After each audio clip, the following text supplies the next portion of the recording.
Good day mga kaibon. So share lang po natin i-upload naman natin yung tatlong parblue na nahuli natin ngayong September. Yun nga po at ngayon lang natin i-upload yung nahuli nating ibon since yung mga nakaraan hindi ko naiisip i-upload. So bali yung tatlong parblue ngayong September lang po mga kaibon. So pakita natin sila doon sa kabilang kulungan tingnan natin yung kulay nila. Yung tatlong parblue pala. So ayun po nakasilip yung isa since nakakuha na siya ng box niya pinaalis niya yung nakatira doon. So yan po yung nahuli nating parblue, yung pangalawa, yung nasa butas na yun.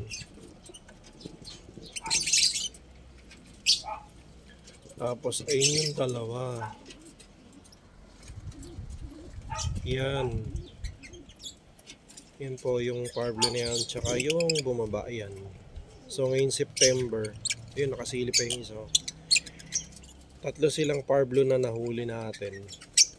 So ngayon ko po i-upload dito sa ating loft. Ay marami na tayong nahuling mga ibon.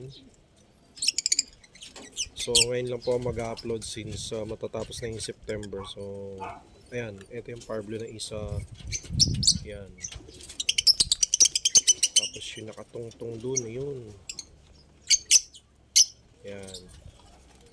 So share ko lang po sa inyo. Yung mga mahuhuli pa natin sa mga susunod, i-upload na rin natin every month dito sa ating ibonan. So, ito yung matatandang ibon natin. Ito si Gluton tsaka si Birdie.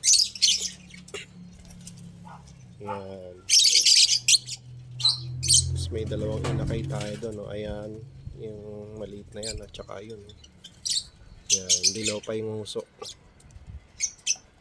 So hanggang dito na lang po muna mga kaibon ma-share natin yung ibon o algs na nahuli natin ngayong September.